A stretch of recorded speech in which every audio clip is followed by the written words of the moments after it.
నమస్తే సార్. ఏమేంకయ్యా మంది వల్ల నల్ల మెరిసిపోతే నీదేమి ఎర్ర ఉంది. అవును సార్, వాళ్ళంటే దుడ్లు ఉన్నోళ్ళు కాబట్టి మంచిగా మందులు కొట్టుకొని పెట్టుకునేరా. మేము దుడ్లు లేని వాళ్ళం సార్, ఉన్నోట్లతోటే పొద్దుపోతాం. మా సేను మొత్తం ఎర్రగా అయిపోయింది, ఎట్లా సేర్లు అర్థమైతలేదు. ఓకే వెంకయ్య, నీ బాధ నాకు అర్థమవుతుంది. నీకు ఒక మంది రాయిస్తా, మీరు రోజు కొట్టుకోండి. సార్ గాడి కూడా ఏమరుస్తున్నావు బే, సేన్లో మందు కొట్టుకొని చెప్తున్నా. వానితోటి ఏం లేదు సార్, మీరు ఏమైనా తక్కువ రేట్లో మందులు ఉంటే రాసియండి. సరే రాసిస్తా. సార్ ముందర ఎట్లా మాట్లాడాలని తెలియదా పోయి.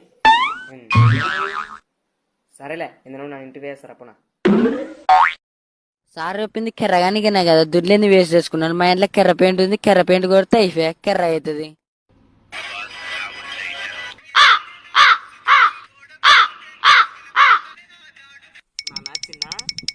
ఏం చేస్తున్నావు సార్ కెర్రగానికనే కదా మందులు రాసిచ్చింది, ఊరికే దుడ్లేంది వేస్ట్ చేసుకున్నా. మన ఇంట్లో ఉన్న కెర్ర కలర్ కొడుతున్నా.